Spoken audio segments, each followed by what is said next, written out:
We're back after watching Whisper of the Heart in English and then Japanese with subtitles a few days later in theaters at Ghibli Fest. It's a good movie. Link to the movie in the description below and link to Ghibli Fest. Go check it out. Watch all these Studio Ghibli movies over the course of 2019. They're the best. Yeah, so Whisper of the Heart was so good in English that we decided to see it in subtitles with Japanese dialogue. And it was so good the second time too. It was so good. And it was really interesting to notice the differences. Exact same visuals, right? The whole movie is exact same.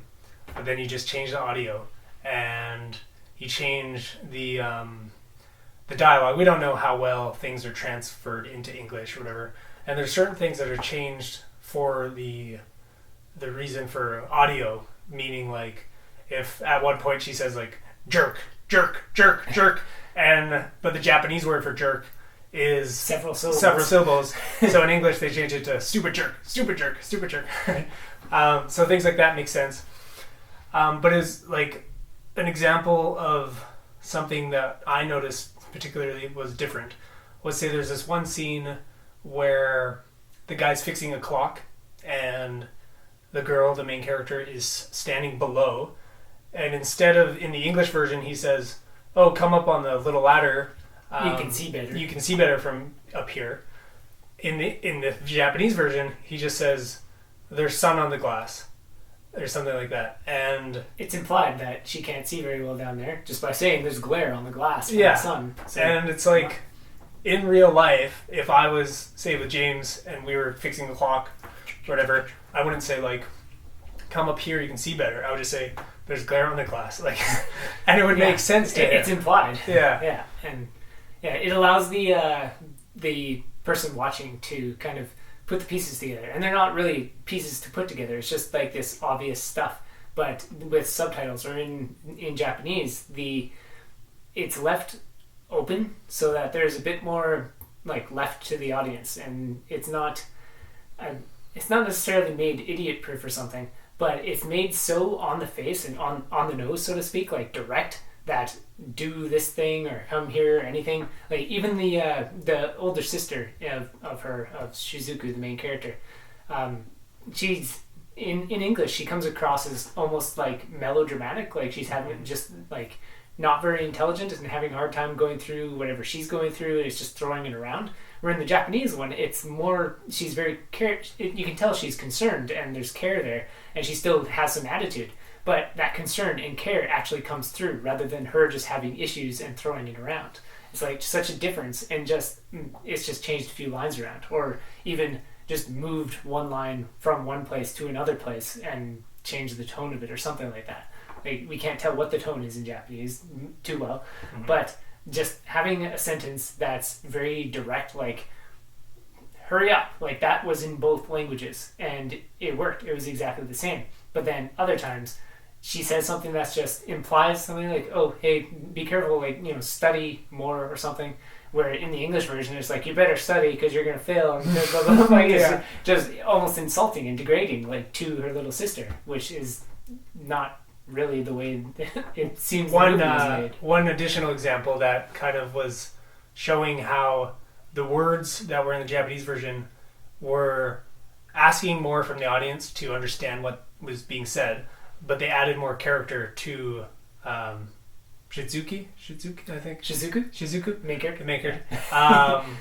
To her by being what they were. And so in the English version, there's this one line where she goes to the library and she's got the sour face, and it's after it's related to the stupid jerk scene.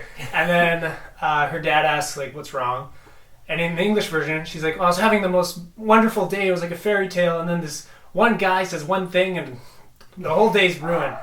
And, kind of melodramatic and all that stuff. And then in the Japanese version, she says, she's like, it was like I was in a cave and then the roof fell in, right? And then later on, she adds to that line that was also taken out of or altered quite a lot from the English in the English version. Was she says, I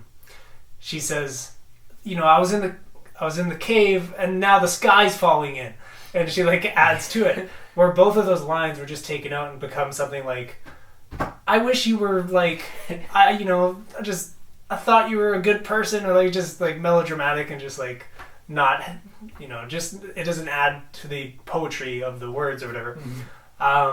Even the lines in English where but that adds to her character because she's a writer and she's always writing fairy tales and thinking about this stuff. So yeah, that line is even missing from the very end where she's like, was that corny? It's okay. You're a right. violin maker, not a writer. That was in English, but it wasn't in Japanese. And the Japanese one had this like stuff that wasn't just implied or whatever. And the other one, it makes like another joke. I thought that was actually a good translation to English. Like it totally shifted the words, and then it gave them a little more. Yeah, even there's one she walks and she like stretches her arms out in the sun.